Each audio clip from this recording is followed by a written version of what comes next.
Welcome to our public health seminar series. My name is Dele Ogoshegun, professor and chair in the public health program. And today is a little bit unusual because our typical series is on Mondays at noon. So it's particularly delightful to have the hall about full. We have expectations that this talk will draw a lot of people from different parts of our campus and our community, and I'm delighted that it has essentially done so. We also record our seminars and we archive them through the UCI Open Courseware program. So this is a good opportunity for those who are not able to be here in person to learn from the presentations, and that's available worldwide. These seminar series are made possible because of the network that our faculty and students have built over the course of their careers. And we take nominations from community members who want us to focus on particular topics. Today's speaker comes to us from that kind of network that really is global. And I initially got to know him through our colleagues in the Department of Emergency Medicine, and a lot more when he recommended prospective graduate student now, but very accomplished career journalist to us about 2.5 years ago now. Pauline Lubens came through this introduction. She had practiced journalism, photojournalism specifically for many years, was nominated for the Pulitzer Prize. She hates us saying that, but it's true. It's right there on the web. And she has a remarkable website where she's documented her work. She traveled to Iraq and many parts of conflict zones to document what goes on, and she's now interested in understanding the impact of conflict and war on those who remain behind, the family members of soldiers, essentially. So she's studying this for her PhD, and she came after completing her master's in public health at Johns Hopkins University. And we're very delighted that she's with us, and also provided the contact information for Skip Boku, who's our guest speaker today, because he was visiting Los Angeles. And that's why we had to schedule this, because we always like to see him. So I'll yield the podium now to Pauline Lubens, who will introduce Dr. Boku formally.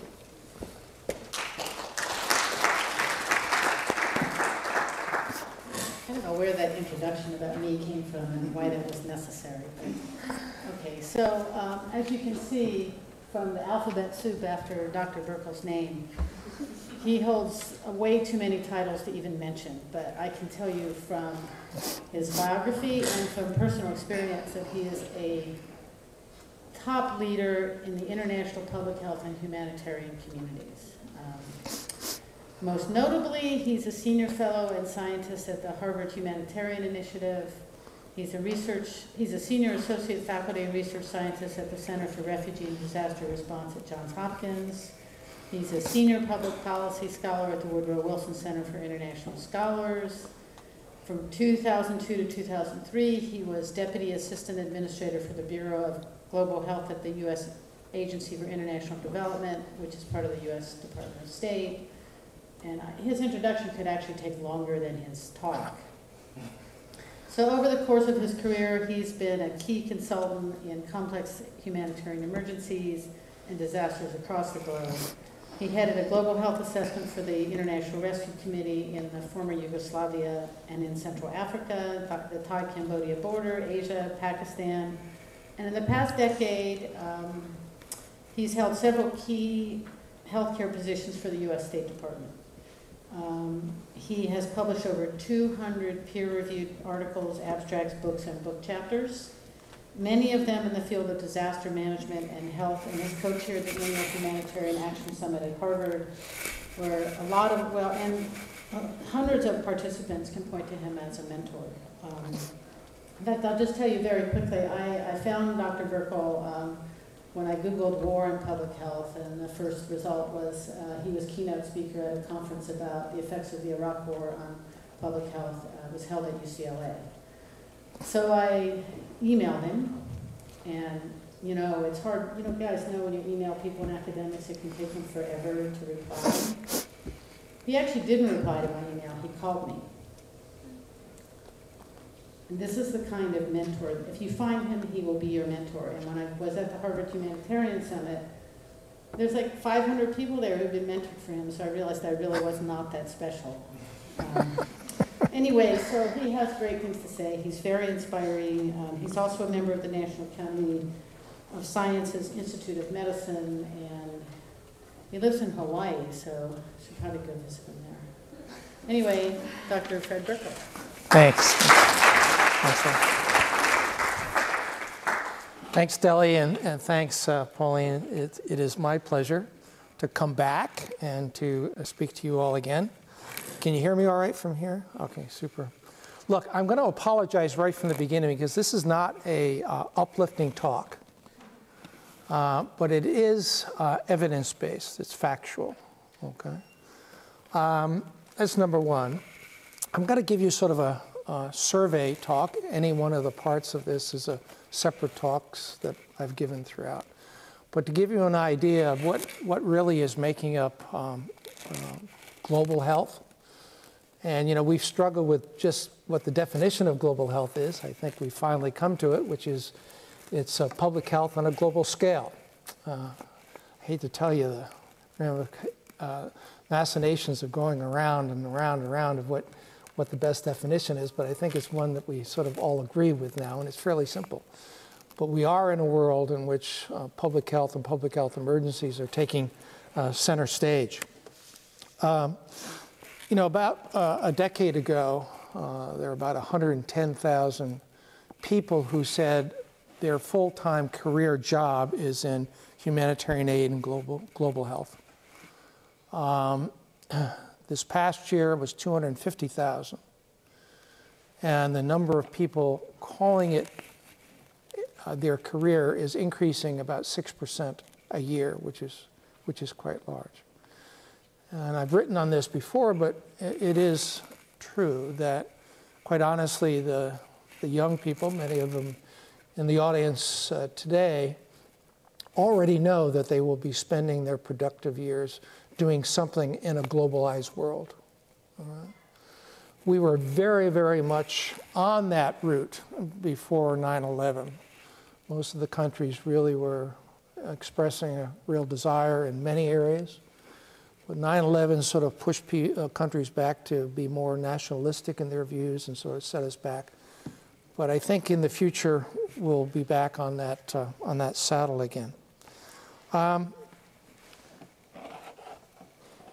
You don't have to hit this very much and it will advance, so I apologize if you go back and forth.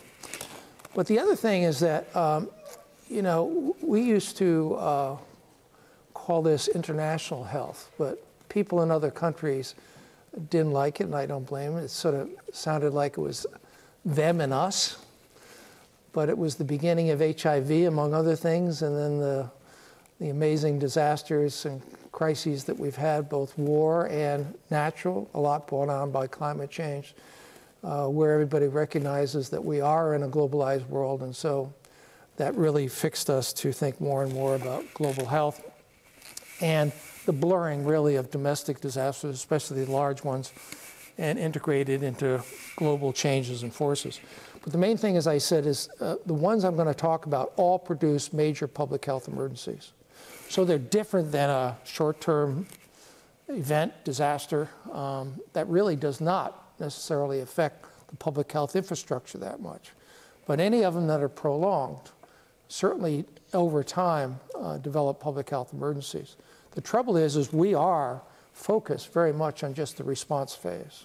All right? In the disaster cycle, where we have prevention, preparedness, response, and recovery, our mindset is on response. But if you're really hanging around even some major time-limited, geographically limited disasters in a very short period of time, public health indirect consequences begin to pop up.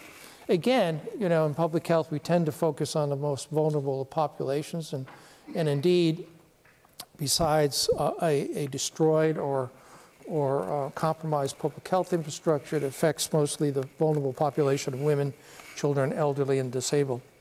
But the other thing we know, all aspects of global health, from the health side, and when we talk about health, we're not talking about medicine kind of health, okay?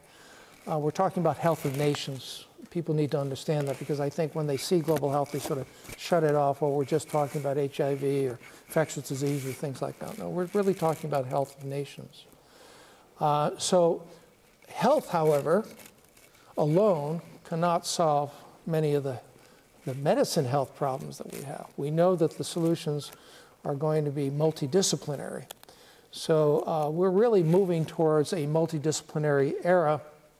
And I think a lot of you do come from a multidisciplinary background, and it will serve you well, that's for sure.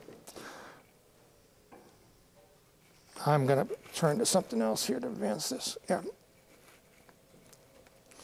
It's not going to do it for me here. Okay, first off, we've been focused primarily on war. Certainly the center of my youth and education, Cold War and not so Cold War. But this is a study we just published, and it really looked at populations exposed to conflict since the end of World War II. And if you follow those two curves almost identically, those people, deaths, and those people exposed to conflict and war really mimicked each other until it began to divide in the early 1990s. And what you see now is that we have the lowest number of declared wars than we've ever had, lower at any time in the 20th century. But what we do have, so the pink-colored curve on the right, and it's about 500 million now, people who report that even though there's been a declaration of peace, they are still exposed to a fair degree of conflict, right? So they may not know that the world is over. War is over for them, because they are indeed still suffering very much like it was during the wartime itself. It's important to know the difference between direct and indirect deaths, mortality, and morbidity, but this is not to scale, but this is pretty much what happens. And the dark curve on the bottom is when a war starts, obviously the mortality goes up. Mortality from violence, shooting, bombing, etc., rarely, believe it or not, in any war is over 11 to 14%. And in many major wars, which I'll show you in a few minutes, it's much less than that. But it doesn't take much time, and we study wars because we study what happens to the public health infrastructure when it's destroyed, how long it takes before we begin to see what we call the indirect consequences, which are the results of a destroyed public health infrastructure and social protections that we sort of hold for granted in our everyday life, and certainly in the United States. But so the red curve is where we begin to start seeing those consequences. And they go up and up and up. And even though the shooting has stopped, the mortality and morbidity, which we call indirect consequences, continue to rise for about 4 to 6 months. And rarely do they come back to the pre-war baseline for about a decade. All right? But by that time, by the time the shooting has stopped, the donors are gone, the politicians are gone, it's no longer of interest, and yet we have a population that is suffering terribly. And this is not something that a lot of us who have been in the field have been aware of. But just examples, if you just look, for example, Sudan, the third from the bottom, about 2 million deaths, but only 3% actually were from violence, direct deaths. So the rest were from public health infrastructure loss and social protections. You can look at Ethiopia and Eritrea war, less than 2% were direct deaths. In Congo, fairly recently, about 6%. Okay? So we focused in on that. Now, I was the first Minister of Health in Iraq, and I can attest to the fact that because I actually declared Baghdad a public health emergency and was immediately replaced by Rumsfeld, my badge of honor, because they did not want to have anything to do with it. As a matter of fact, it was very political, and I just wrote a comment for the, invited comment for the Lancet, the March issue of the Lancet, which I think you've all heard about, is an anniversary issue for the start of the Iraqi war, and talks about actually public health in a historical vein and how the politics really caused a lot of the public health problems that did occur. Part of it was that when you, in a war, and you are the occupying force, which we were, one of the violations was that we declared that we were not an occupying force, but a liberating force. So when I did declare it a public health emergency, I was told by Rumsfeld that, no, we are liberators, so we're not responsible for the Geneva Conventions, Article 55 and 56, that require an occupying force to recover the public health and social protections the way they were before the war started. He said, I'll leave it up to the UN and the NGOs, which, as you know, were not robustly involved. And after the bombing of the UN headquarters, they really did not have a presence. So even today, in 2013, the public health infrastructure has not recovered, and public health still is the major cause of mortality and morbidity. Within 18 months, and probably a lot earlier because there was no surveillance system, there were more deaths in Iraq from public health causes than there were from violence. But I know what you saw on the TV, it was all sexy, people killing each other, lots of IEDs and whatever, but all through that, it rarely got above about 11%. All right? So that you need to know and remember, because it's a big part of what we do. So the post-conflict is really a myth, because when we say post-conflict, okay, so the war is over. And quite honestly, the difference between the two, conflict and post-conflict, is blurring with these levels of conflict intensity. The resource base, so the public health infrastructure, what I'm talking about, and the social protections that we provide our citizens, but especially the vulnerable population, is 10% of what it was before the war started.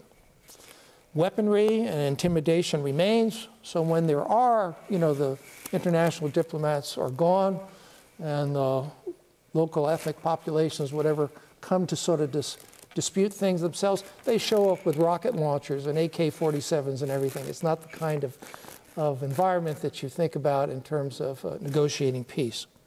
The ecosystem, very, very important, is unrestored, and you'll find as we go along how important that is. The ecosystem's totally destroyed in Iraq, and that was one of our biodiversity areas. The cradle of civilization, where between the Tigris and Euphrates River, that's all you saw was packed dates and figs and oranges and all the rest. Well, that's just not there anymore. And as the former Interior Minister, he was let go and replaced by Maliki. Maliki is now the Prime Minister, he's the Defense Minister, he's the acting Interior Minister, and he's also the Director of Intelligence. So, but he took that over after the Interior Minister said, thank God we have oil, we can at least buy food for our people, talking about how the area between the two rivers has been destroyed. Infectious diseases are rampant, usually not mentioned, because if you don't document this, it didn't happen. Remember that. That's how important epidemiology is, and documenting what is going on is occurring. But 47% of those countries I mentioned return to conflict in 10 years because there's nothing there. And yet the conflict is there, but the resources are not. And in Africa, that rate is 60%.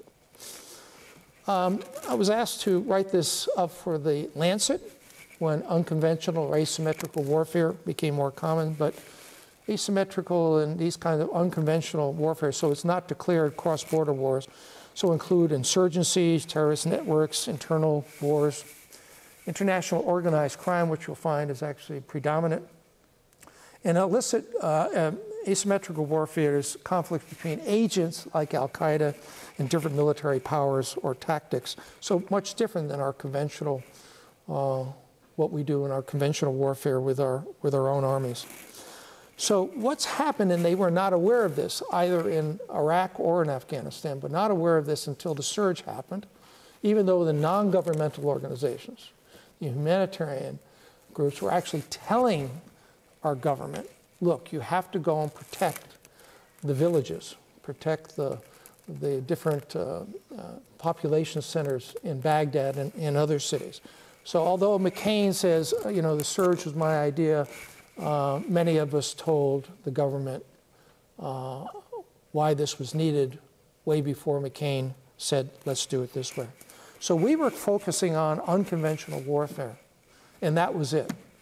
More focused on ensuring that our troops were safe. But just as equal to that is the pervasive insecurity of the civilian population. So in all of our wars since the end of the declared wars, between 67 and 72% of the deaths are civilians. It's safer to be in uniform than it is to be a civilian. Right? But no one was focusing on that. And all of them produce a prolonged public health emergency. So all of the unconventional warfare that's popular today do that. Current security issues, non-governmental organizations, so like Save the Children, International Rescue Committee, Médecins Sans Frontières, ICRC, et cetera, do not work in war zones anymore. We just don't have it. We have the lowest level of declared wars, as I showed you before. But working now in crime scenes. Congo is one of our most glaring examples, but even worsened by about 6 weeks ago when they discovered large deposits of oil. So it's more for the rebel factions to fight over. So increasingly, there are organized armed violence. The leaders are not fought over ideological principles, but on greed. And interesting that more than half of our UN peacekeepers that are deployed are actually deployed to situations in these countries where natural resources, so diamonds, oil, cobalt, gold, hardwoods, uranium, are all play an active role in the conflict itself. So among our humanitarian workers, you don't hear much about it, because again, what's on the tube is about our troops. But in 2011, over 308 aid workers were victims of violence, 95 kidnapped, which are more than those killed by than peacekeepers. But you're going to hear about the peacekeepers killed, but certainly not the humanitarian community. Right now, there are targeted killings against the humanitarian community, hostage-taking, kidnapping, armed raids, ambushes, carjacking, preventing access, having to pay tax in order to see the vulnerable populations. Okay? And the aid projects closed or suspended doubles each year as a result of insecurity or danger to the staff. I've been on the board of directors of International Rescue Committee for almost 20 years, and right now, about 60% of our programs are actually managed remotely from outside the area or outside the country itself. Okay? Now, this is a big change when I was your age and starting, but half of the world's beneficiaries now are Muslims. And thank God, there are increasing numbers of Muslim NGOs. Our problem is that when I grew up, it was all about the Geneva Conventions and humanitarian principles of neutrality and universality, et cetera, et cetera. Unfortunately, we're not seeing that in these new, what we call Southern NGOs. So are they ethnically placed and will treat some people and not others? Yes, and that's probably the biggest concern that we have that's going on with the new NGOs that are coming in. So the humanitarian principles are not universal, and it's hard to keep track of them. In many countries right now, humanitarian aid is seen as a pretext for occupation. So they'll tell you right to the face, they have to me many times, that you come in, you give aid, and then the army follows. And you know, for what they see and going on in their life, that is true, okay, for sure. So an alibi for Western domination. Security, of course, for us depends on perception by them that the workers are indeed independent and impartial. But starting with Afghanistan, that has pretty much gone away. Because if you're from the Western world, you're just not welcome, even though you do have the assets and the resources. Now, a lot of debate of whether we should get involved in Syria and whatever, and the whole Arab Spring thing, and I'll just mention briefly that right now, today, both sides in the Syrian war, from the standpoint of healthcare workers, and we are protected under the Geneva Conventions, okay, and always have been, and we treat everybody equally. But unfortunately, in both sides, the hospitals, the wounded that come in, if you're on the other side, healthcare workers will kill you or will not treat you. So gross violations of the Geneva Conventions, but we're talking about countries and populations that even though historically they've been signatories to the Geneva Conventions, they haven't heard of the Geneva Conventions, and probably not Switzerland. All right? So it's not an environment that we are practicing any neutrality and impartiality when it comes to those that are out of combat, who have been wounded, okay? So they don't go to the hospitals. They're not safe places. Now, if you see on the left-hand side of this graph, you'll see that back in the 90s, primarily the only groups we tallied up were refugees. We had about 53 million all over the world, et cetera, et cetera. Again, protected by the UN High Commissioner for Refugees. And they usually went to neighboring countries, and many, of course, went to Europe, the United States, and Canada. But beginning in the 90s, we began to see more internally displaced than refugees. And as you can see in the right-hand side where I put the arrow, how large that number of internally displaced are. Because after 9/11, a lot of the doors were shut. Where are these people going? This is what I want you to try to answer. And also, from one of the first slides when I showed you how many 500 million people who are now post-conflict, but still feeling that they're exposed to a great deal of violence, this is the same group. But what happens to them is what we want you to answer today. So a lot feel that our major 21st century crisis is really rapid, unsustainable urbanization. Now, urbanization is important. It makes up about 92% of the economy of most countries. Living in cities are popular, they're healthy, but of course they depend on a lot of things coming from the outside. Oftentimes the water is pumped in, sanitation is pumped out, food is brought in, is part of commerce. And so urbanization in most of the developed world is positive, is going well.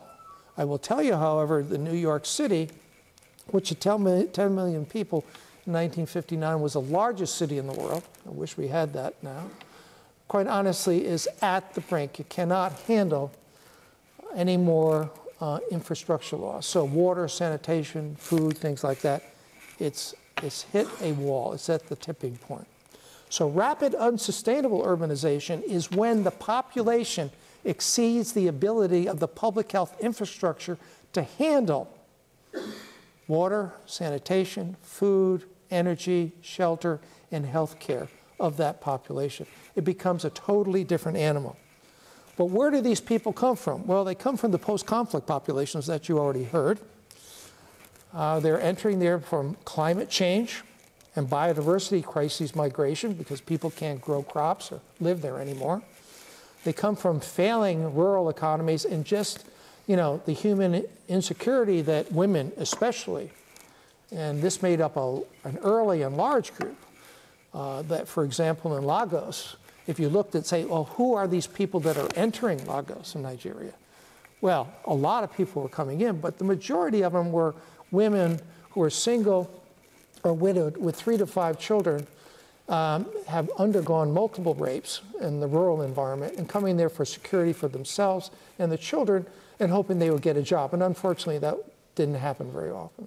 And many of them turned to prostitution just to keep bread on the table. And then escaping the conflict population.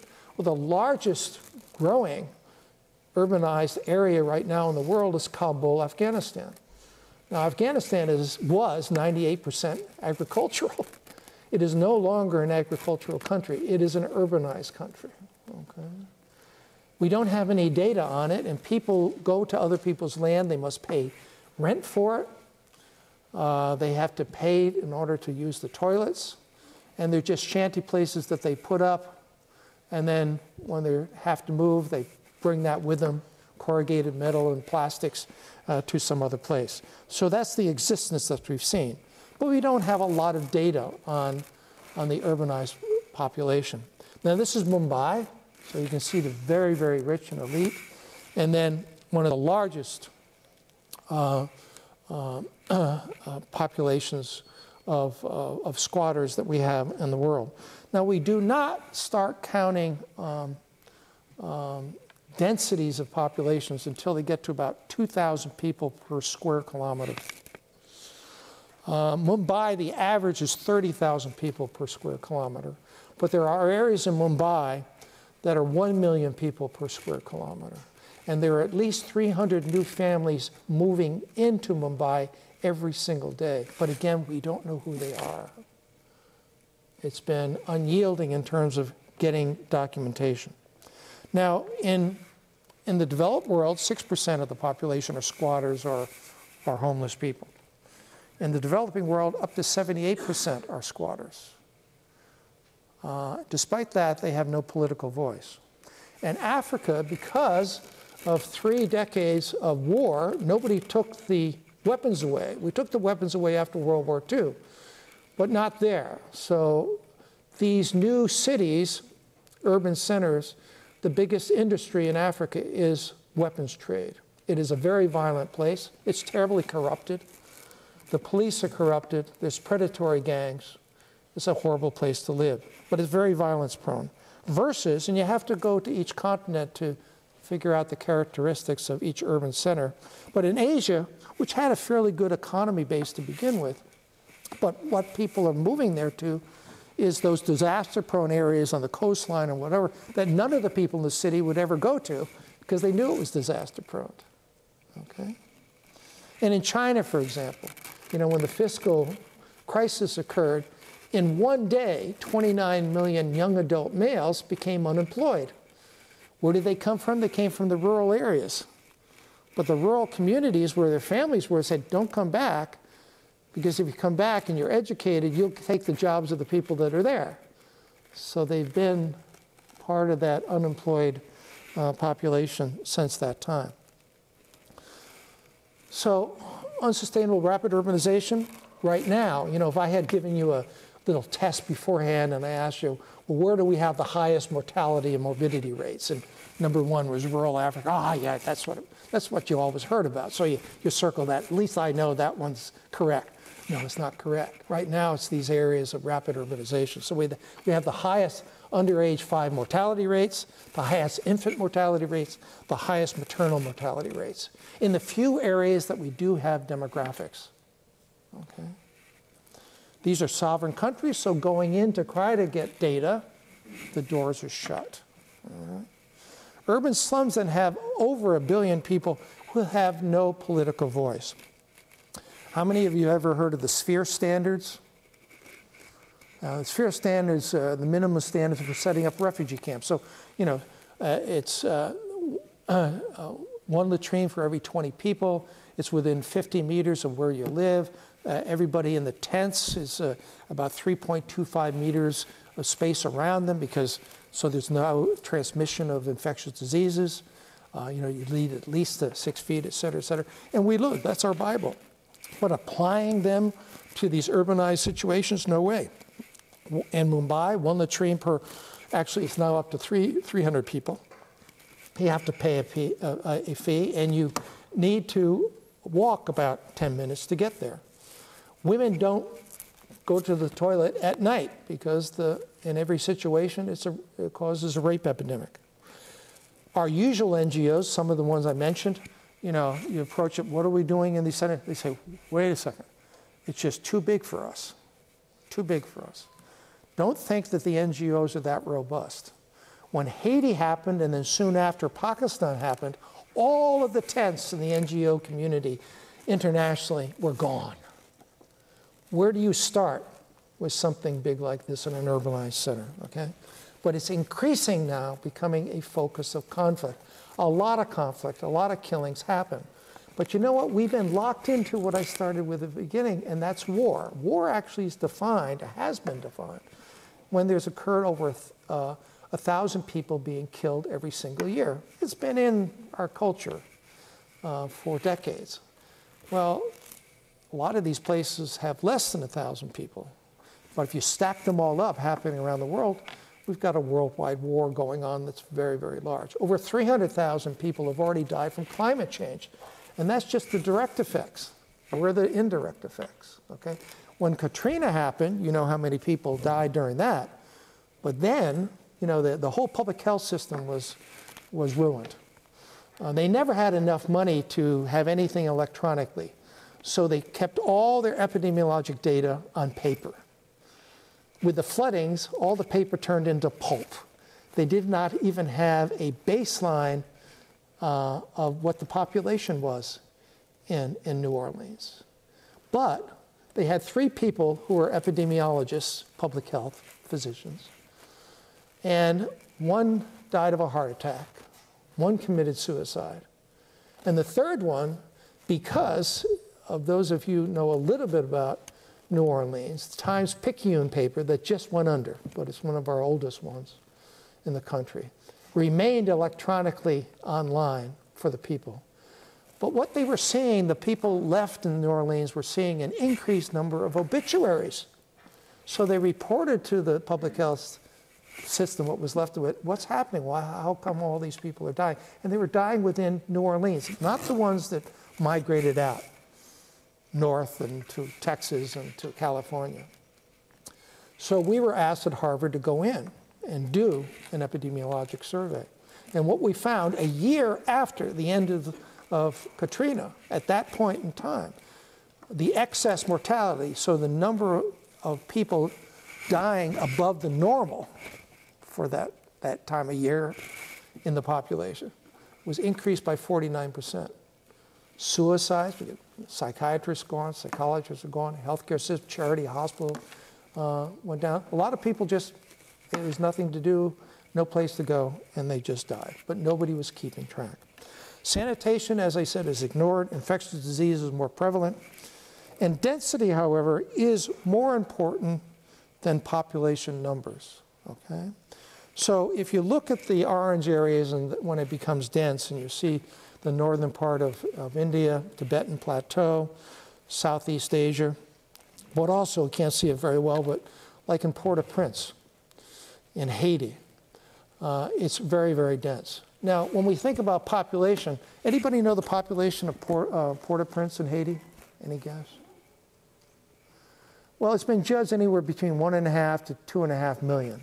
Okay, well, a city like that, like Bonn, Germany, beautifully organized, you don't feel crowded and everything. But in Port-au-Prince, it's crowded. There's 5 population zones, and 2 of them lived on the side of the gullies. And that's where 70% of the people were killed. So it's highly dense. Population isn't that high, but the density was extremely high. So always think of density. I want you to leave with some knowledge base here. But China, a country that I started going to 47 years ago, and I was always invited back. I was teaching and treating people there during the Mao's time, and always invited back, and I have a lot of good friends. I love the old China. I don't like the new China very much. But only thing that China could do was that when the sanitation, transportation, and water supplies were no longer there for the population. They went ahead and built a new city, something no other country's been able to do. As a matter of fact, I spoke in Shanghai about 12 years ago. And then my hosts were taking me to another city. And on the way, they wanted to show me the new highways, modern highways. Anyways, they got lost. And they went off the wrong exit. And there, all of a sudden, we came to this guard with an arm for the where you couldn't go through. He saw the officials, he saluted, the thing went up. We drove in, turned a corner, and right in front of us was this massive city, all white, with stores and schools and apartments and everything. And it was massive. We drove around and everybody was silent because they realized they shouldn't be there and certainly not be there with a foreigner. All right? We finally got out. And that evening over dinner, I said, okay, gang, what did we see? And it was the city of Tong, and at that time, about 3 months later, they moved 5 million people into it from an area now that the infrastructure could not handle the population. Well, that's over in China. Now they now have over 600 cities. And these cities here in the Pearl River Delta, so that's above Hong Kong, which when I was there was all rural. It's now all concrete and asphalt. But what they've done is they've taken 9 cities and they've made the first megacity, 42 million people, so as big as Vermont and New Jersey put together. And each one of those cities has their own water, sanitation, transportation, et cetera. Now they've brought them together, and they know they're going to run out. But now they have one authority to take care of those things, trying to get a few more years to that, okay? Where they can actually provide those essential services to that population. So they're up against the wall. So this is what it looks like in southeast China. It's all asphalt, it's all concrete. The temperature is 4 degrees above the surrounding population. And it's all industry. And it's not sustainable, to tell you the truth. Then, however, other areas that are urbanized. This is Kiribati. How many of you have heard of Kiribati? It straddles the equator, but it's the first country, it's an independent nation state. It's the first country that will disappear under the ocean. Second world will be Tuvalu, and then the Maldives, which of course are in the Indian Ocean. And both of the premiers, presidents of these countries, spend all their time now trying to find a country that will take the population. Kiribati has 100,000 people. They've been negotiating like crazy with Fiji and New Zealand and Australia because he wants to bring all the people to the same place. In the Maldives, the president went before the General Assembly of the UN and said, I want all my people to be taken up by every one of you 194 countries. So every single one of you are reminded that there is such a thing as climate change. All right? So this looks pretty nice. I mean, I grew up with romantic fantasies about being on a Pacific island, and I've worked in the Pacific Islands as a physician. But you no longer go to a remote area, okay? And as a matter of fact, if I took you and put you right on the coastline there because you said, the water's not rising. And so I said, okay, look, you stand in the same place for the next 6 months, okay? And I'll come back. So I come back and she's facing the ocean and she says, see, the water has not come up at all in that 6 months. You're totally wrong, Dr. Cook. Then I ask her to turn around. And when she turns around, is where the taro patches were, the coconut palms, et cetera, and they're now all dead because what happens is the water goes underneath the island and comes up, okay? Why are these atolls? They used to be big, probably 10, 13,000 foot volcanoes. I'm from Hawaii, and the island of Kauai, which has a place that looks like the Grand Canyon, is imploding. So all our islands implode, And so as the Hawaiian Islands, and they go out for about 2,000 miles, are all become atolls. They implode in the middle. All right. So these people, they do not have fresh water and sanitation anymore.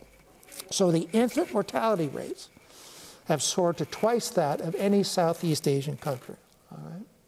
And remember, I think most of you have had some kind of public health background, but the most sensitive indicator of good governance, or the ability to govern, even though you don't have the resources, is the infant mortality rate.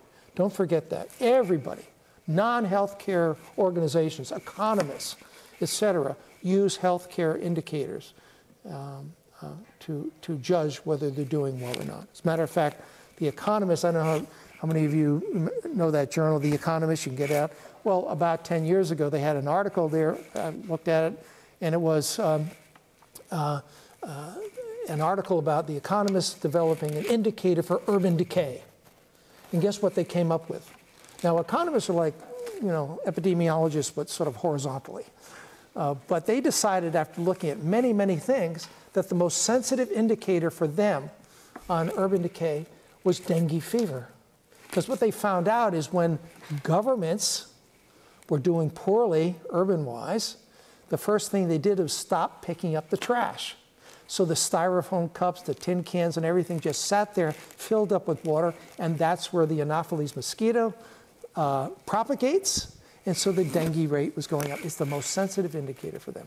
So that's just one example, but we all use health indicators as the most sensitive indicator for a lot of things that we do. Now, Pauline is a photojournalist, but this is where the photojournalists actually published in the Lancet, and they were getting disgusted because they were sort of told by the editors, you know, focus in on faces, the human thing and whatever. And this attractive woman, young girl, who's going to her confirmation in a purely white dress, despite the environment that she comes from. Normally they would focus on her, but they said, we're opening the lens. So you can see where that girl comes from, all right? And it's devastating, isn't it? But that's the environment. The other thing that we are taught to do when we assessments, for example, is when you go into a big refugee camp or an area like this, it's been chronically deprived all this time, is look at whether the animals are tied to the home or to the tent or whatever. If they're tied there, then the people have enough food to eat. If they're let go to roam, nobody has enough food. And so that's another indicator that you see here. So that's the environments that we're really dealing with. Okay? The bottom billion, if you remember, how many of you have read the book, The Bottom Billion, or know about it? You really need to, but Collier wrote this and came up with something that we knew would probably occur, and that is that the bottom billion of poverty in the world came from low-income, stable, and unstable countries. So at that point, 93%.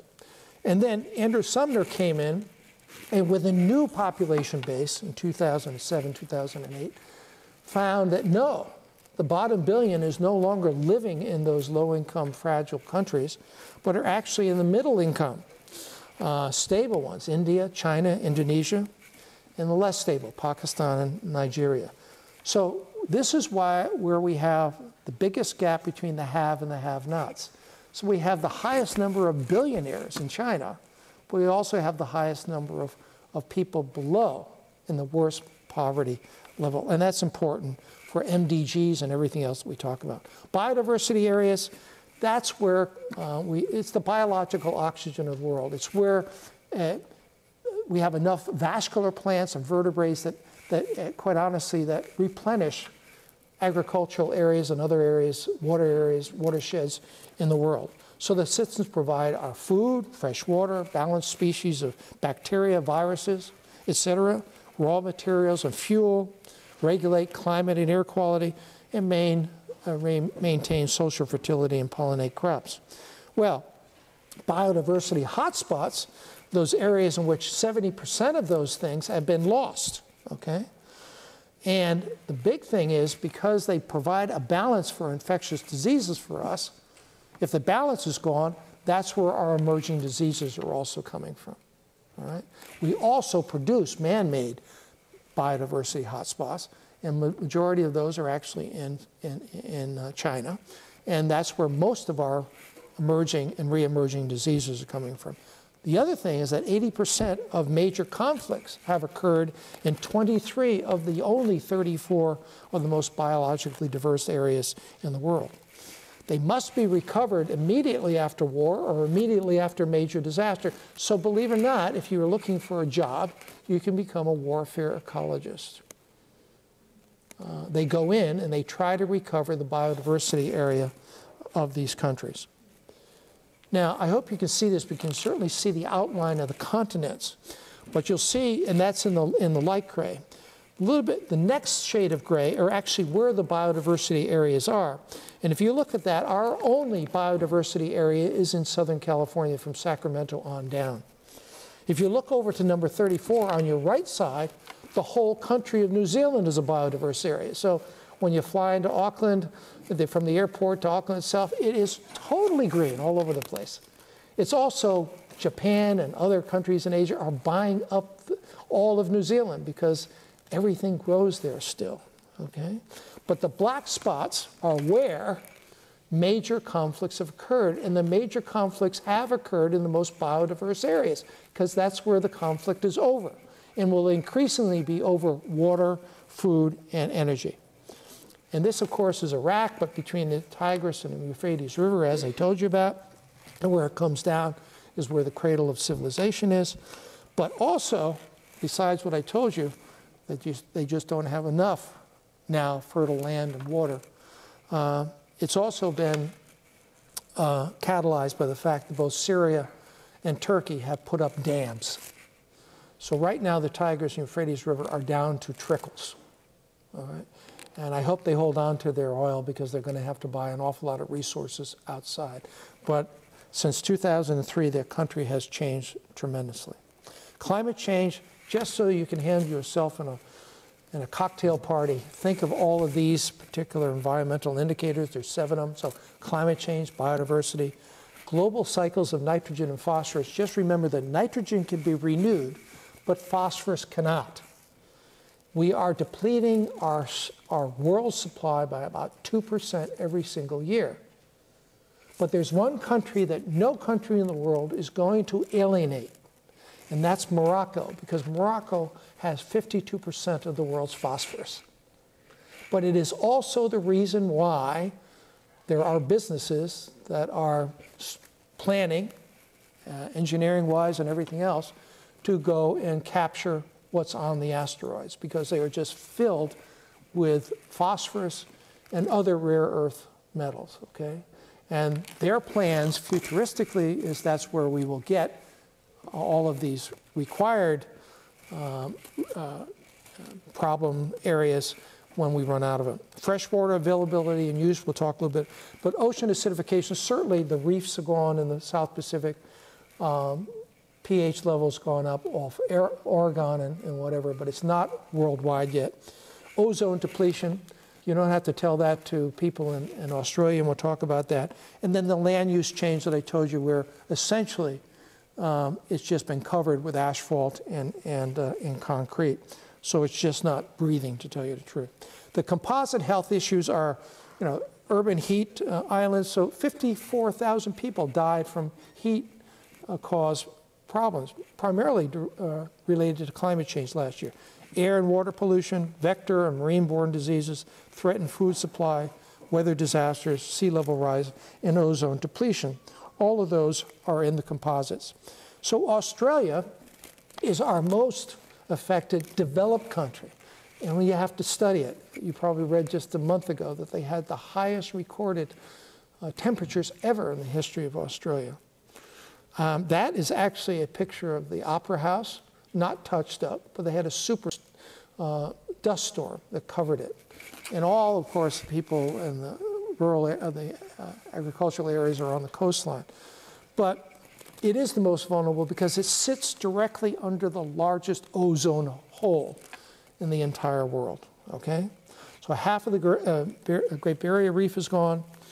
Lower rainfall, but larger rainfall in areas that they didn't have before. So they've had terrible flooding on the East Coast, wildfires in the West, and mosquitoes now that are moving south rather than north as they would in our hemisphere. So melioidosis and malaria and dengue fever, et cetera, are increasing in numbers and rates. The warmer El Nino years related to conflict is very important. So you see those areas in the red, and so if you focus in on Africa, it's the sub-Saharan, which really didn't think much of. You know, we started to get concerned about the Sahelian countries just below that. So we have Mauritania and Mali and Chad and Niger and then Sudan, et cetera. And no one occupied them. But now they are, and countries like Denmark, et cetera, have big companies there taking from the earth a lot of the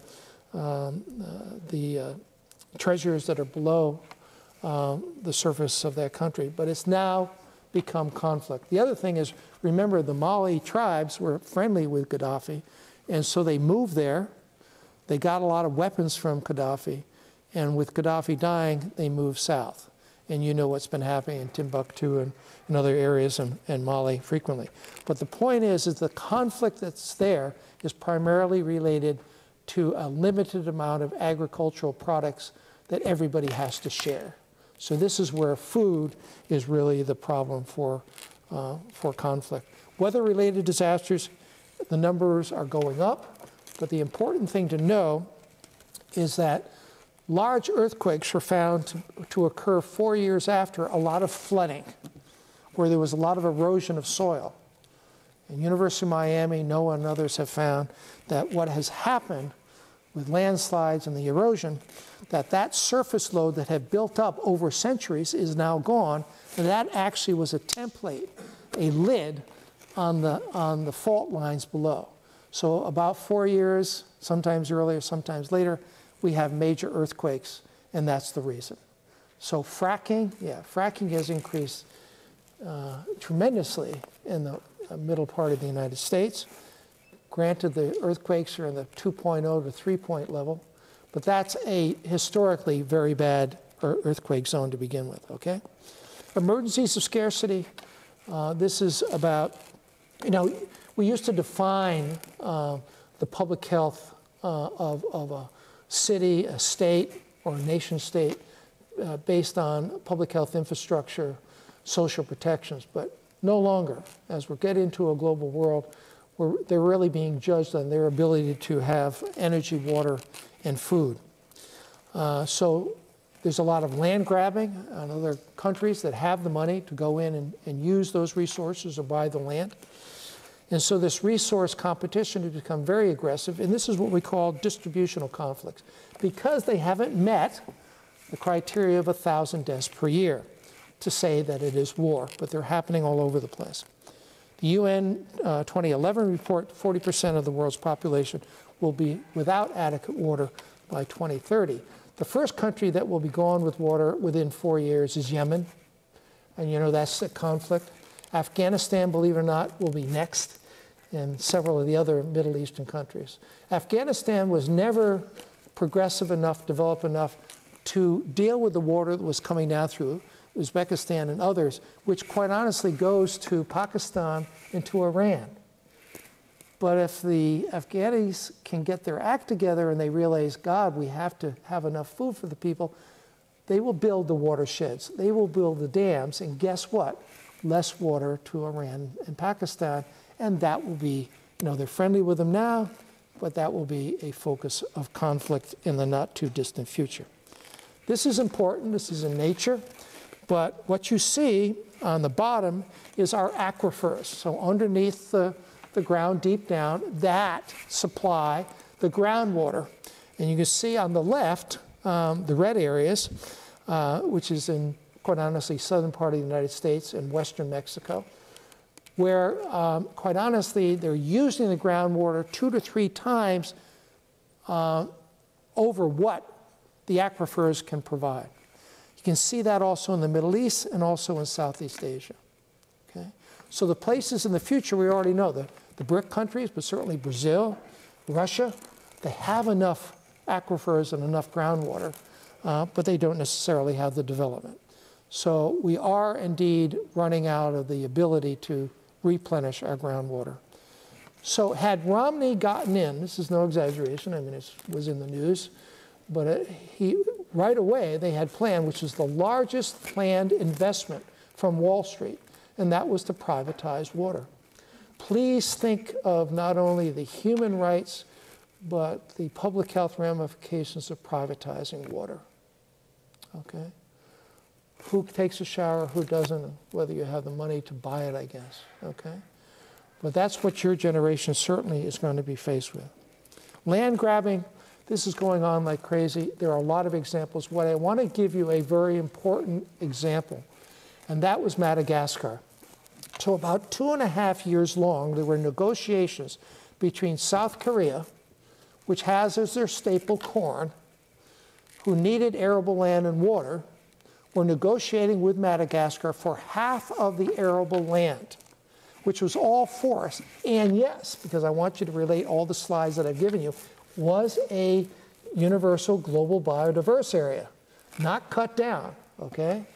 Dirt poor, ignorant people, okay? But the government in charge negotiated over 3 years this 100-year no-cost lease in which South Korea will cut down half of all the forests and grow corn and ship the corn to South Korea.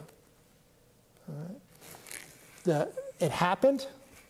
The contract was signed, it was put into place, and then there was a political coup by the people when they were smart enough to say, something's wrong here. Okay? The first thing they did in less than 24 hours was to cancel that contract with South Korea.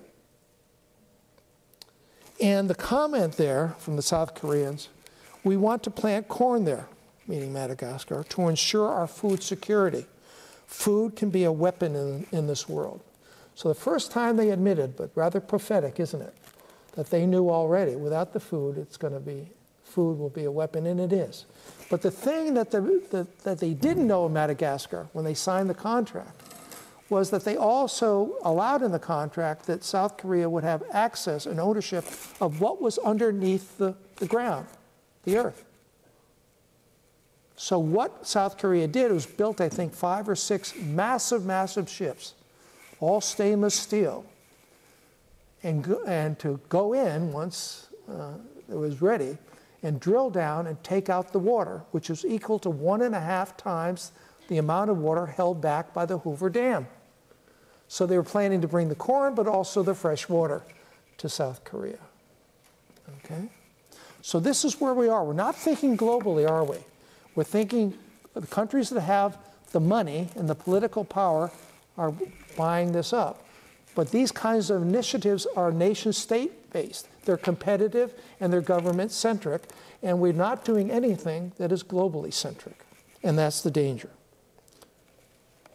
Guatemala, not a place, certainly they've had their wars and whatever, not a place that I would think that was, in my lifetime, was having food security problems. You know, I worked in Africa with malnutrition of every degree, but they do have it. As a matter of fact, you could go down to Guatemala now and you'll see fresh fruits out there and vegetables and avant-garde apartments and whatever, and you say, this, that, gee, this is a great place. But we have stunting. Anybody know what stunting is? Stunting is when children under the age of 5 don't get enough protein, so they actually are shorter. And they will never recover that, okay? So that's chronic malnutrition versus acute malnutrition. If I kept any of you away from food for 3-4 weeks, you would be acutely malnourished, okay? These are chronically malnourished children, all right? And so 50% of the children in Guatemala have stunting. So it's been going on for a while. But if you're Mayan, which of course is the ethnic group that was there from the beginning, 80% are stunted. Okay? Simply because the food is there, but they cannot afford the food. Okay? Future food and oil-related wars, please know about the dashed line. The dashed line is that red line. It's often put in a dash form, but it's historically known as the dashed line. And so historically, China does have rights to all of that area in the South China Sea, which is filled with fish, protein. But that's where the Vietnamese get their protein. Matter of fact, there's been clashes between Vietnam and China in this past year, with a number of people being killed, and also from the Philippines and Malaysia and all the rest, okay? But you look at the Paracel Islands, the Spratly Islands, Scarborough Shoals, and whatever. So it was all really over fish, and they're abundant. Okay? So just the Scarborough Shoals, Philippines put up their claim on these different rocks that protrude, and then the China claim. Remember, we have a minesweeper that is now grounded on one of those.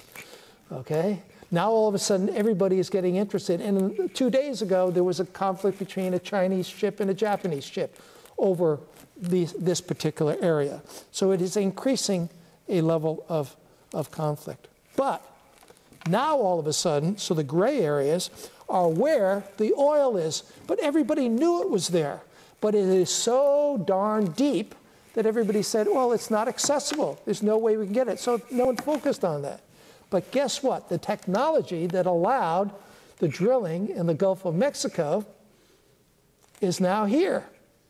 So it's now allowing the oil to be pumped out of the South China Sea. So the technology from the US is now transported there, and now everybody's fighting over it. And those gray pockets are big. And China needs it, but all the other countries that make up this area. So right away, and this is from Foreign Affairs, you can see the number of conflicts that China has had between the different countries, whether it be India, Vietnam, Philippines, Malaysia, Indonesia, South Korea, Japan, and certainly the United States, over some contested area of the South China Sea. Outbreaks, epidemics, and pandemics, we're really getting close, but to finish here, but it's really a wonderful time to be a virus. Why? Because we have the highest number of population, dense population, living with the highest dense population of waterfowl, birds, et cetera, okay? So 70 plus re-emerging diseases in the past decade, primarily from China and Southeast Asia. Again, it's the density of the population and the easy travel.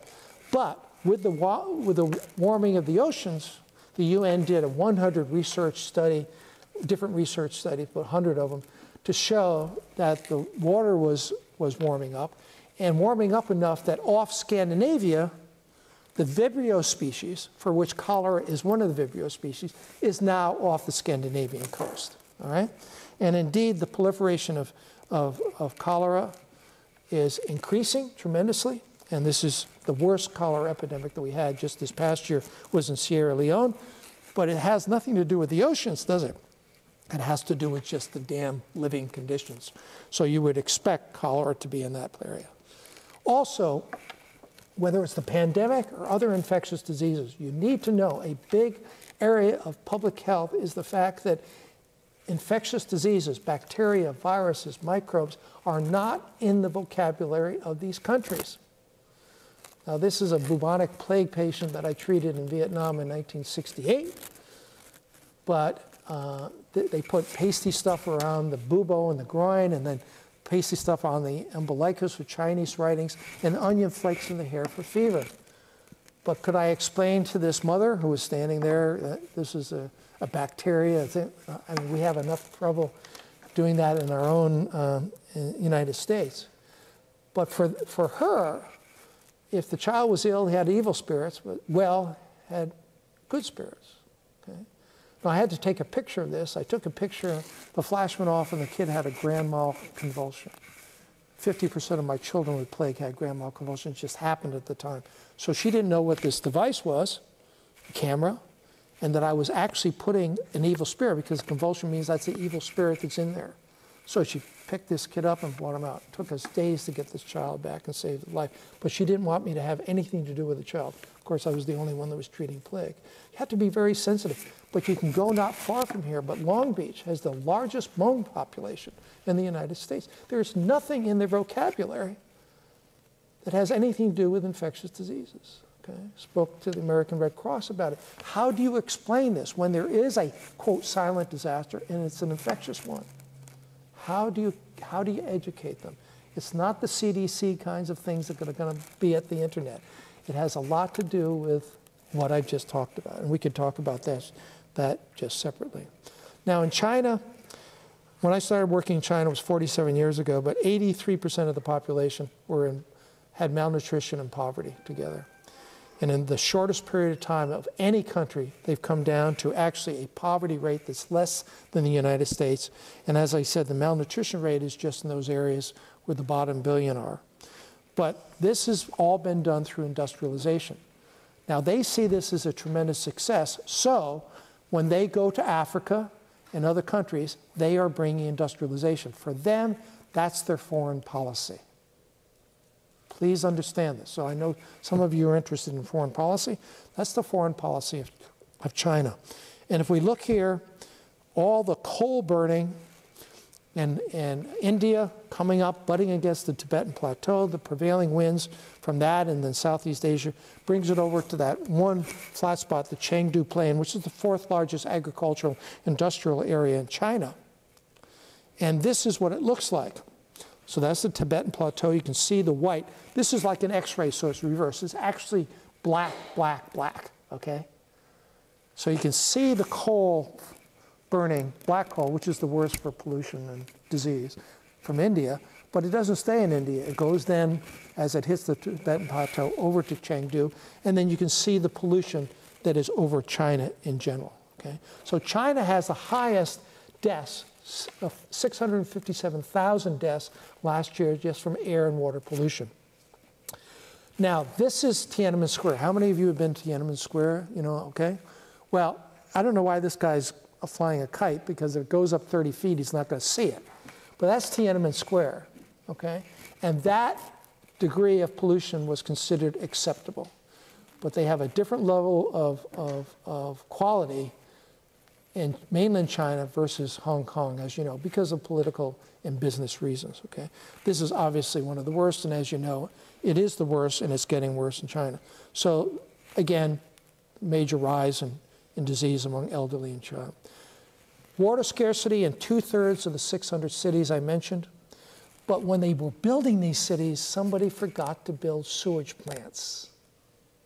So 80% have no sewage treatment facilities, and 90% of homes don't have treatment facilities. So the groundwater is just, you know, your waste just goes into ponds, lakes, and where does all that water go? It goes down, if you're in the middle of China, or the northern one, goes down to the South China Sea, okay?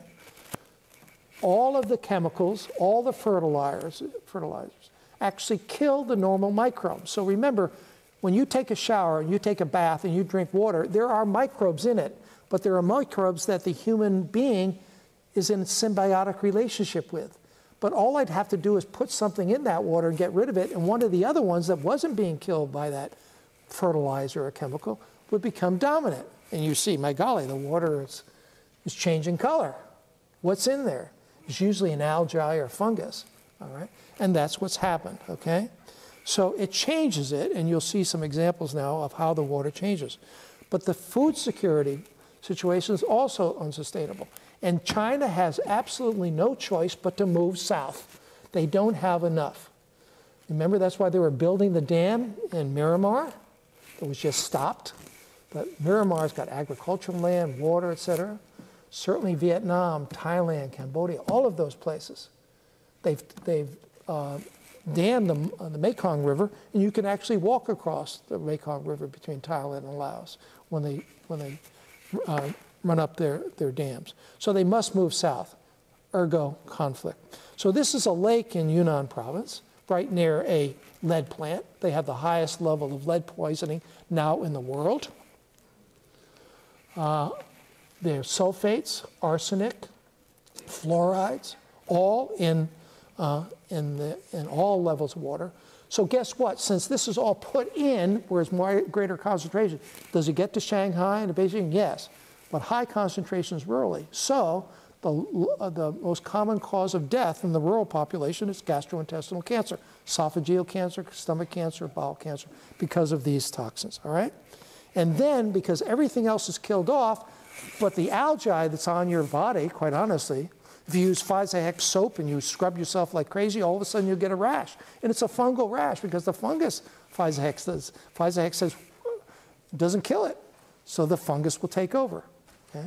That's the greatest cause of diaper rash in the United States, believe it or not, okay? But this is algae, large algae, that's all come now to the coast, over 83% of the coast, twice now. And the People's Army has had to go in and remove all this algae. So that's big, big algae. You can see how thick it is. And that's just off Shanghai. And that's because of fooling around with the water supply that comes very much inland. Right? Now, I don't know how to define pornography, but I know it when I see it, okay? And I also have trouble defining other than the way I did about density. But let me ask you, what you see here, is this a public health emergency? Yeah, okay. Now, look at the cabanas, and you can see way, way out in the distance, it keeps going and going and going all around. All right? This is the same coastline where you saw the algae. You would not want to drink any of the water because it's not just the algae, it's a totally new organisms, most of which we have not identified. But you have to remember all of this in a cultural manner, because this is a population in China that less than a decade ago were not even allowed to go to the beach, or did not have the means to go to the beach, okay? Again, like lots of things with disasters and crises, a population and the decision makers don't know what they don't know. So I have people that I give this slideshow to, and they say, gee, I wonder where the hot dogs and hamburgers are. But if somebody in the audience is from public health, they say, well, where are the toilets? You know exactly where the toilets are, don't you? Okay. So these are all issues. And they're cultural, aren't they? They're cultural, political. So when, believe it or not, in Chengdu, I was invited to give a talk at a climate change conference put on by CDC Beijing, CDC Shanghai, and CDC Atlanta. But people don't go to different cities, hey, you know, get their spouse, let's go visit Chengdu. No, they'll go there if their family's there. But the people in Beijing and Shanghai grew up there. They had never been to Chengdu. They were embarrassed, but they had decided that to have the conference there. They told us, however, do not leave the hotel because you can't breathe the air. So on the second day of the conference, somebody from Europe said, please tell us, how can you do this? How can we talk about climate change and everything? And quite honestly, climate change is only 10 to 30% of the problem in China. It's mostly industrialization and man-made climate change, like I told you in the Pearl River Delta, where they're increasing the asphalt covering, the land use coverage, and changing the climate. All right? But he stood up, some risk to himself. I wonder whether he went to jail. But what he said was, I'm quoting this, I'm telling you all as scientists, this is what I was told by my government. I'm afraid you'll have to live with it, a disease of civilization. There is no cure. The last thing is, please, we have been pushing this under the rug. When Chernobyl happened, the conventional wisdom was that the Russian scientists were dumb. They didn't know how to do engineering. This was terrible. Nobody thought, oh, our own nuclear plants, we should go and check them. Then Fukushima happened, and all of a sudden everybody's looking at their own nuclear plants, right? And 8 countries in Europe have decided by year 2020 that they will shut down all their nuclear plants. That includes France and Sweden and Switzerland and Scandinavia, et cetera, okay? A big experiment, okay? But, you know, 400,000 people were taken out within 23 kilometers of the Fukushima plant.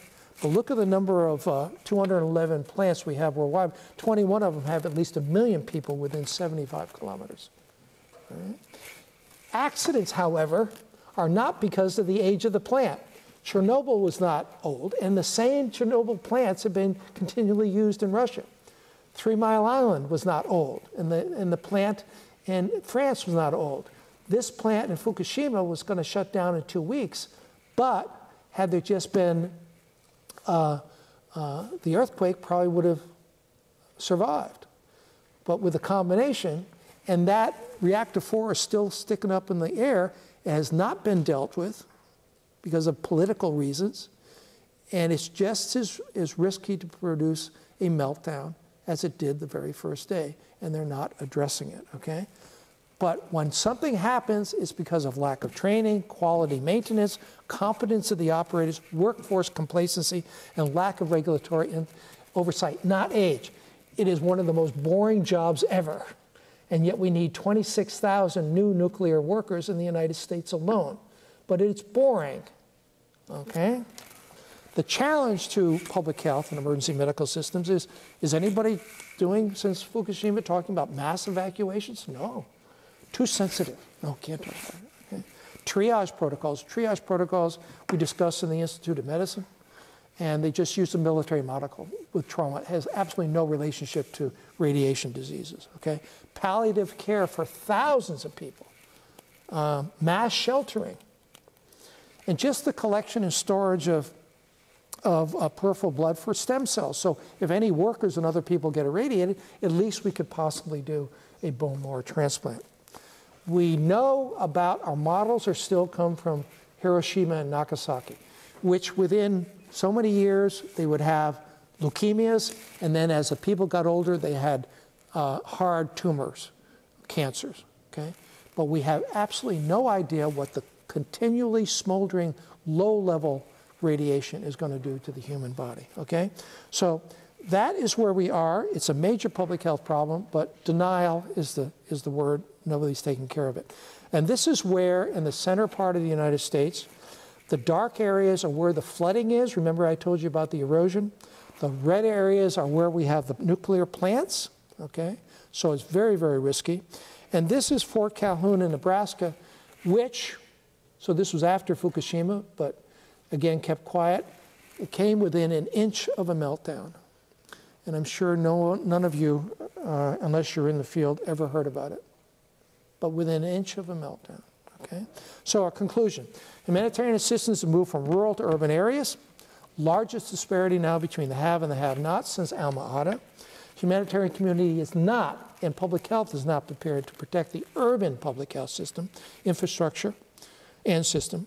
Not prepared to handle the emergencies of scarcity, so food, water, and energy. And we are really treading water in terms of our scientific community in relationship to politicians. The politicians say better scientific information is not leading to better outcomes. They're more concerned with social issues. Politicians listen to economists, not to scientists. And this happens just not in the United States, but UK, France, and Italy. But they have answered it by putting someone between the scientists and the politicians, the decision makers. They call them czars, which we wouldn't, that's a bad word in the United States. But it's a person who's a scientist, who's also got some policy background, who is deciding what of all the scientific efforts are ones that the politicians need to address. So we don't even have that. We don't even have that in the United States. And it's universally acknowledged, as you know, that despite what Obama has recently said, nothing's going to happen with climate change in the United States Congress. Also, stop celebrating China. When Romney was running, he said at least 3 times, I heard him twice, he said, we need to be more like China. When he was asked about that, well, more like business, having people be more productive with less cost. Well, it doesn't stop there. It's the consequences of doing that is you strip more of the resources. Future crises are not solved by global health initiatives alone, not by individual nation states or health alone, okay? The greatest challenge really is at the local community level where there's increasing disparities between inequity and in public health capacities. So we can do a lot more at the local level, community level that we're not doing because we're tied into strategic, tactical, regional, and national kinds of things. And when the pandemic happened in 2003, all the strategic, tactical, regional plans worked well, but everything fell apart at the local level in all 5 continents that had the pandemic, okay? Global health must take precedence over politics, not be driven by political motives. And public health emergencies, the common thread that I've talked about today, must be seen as a strategic and security issue that deserves both professionalization and an international monitoring system. And that's the obligation of public health programs, public health schools, and the multidisciplinary capacities of universities like social ecologies and others that you have on campus. Thank you very much.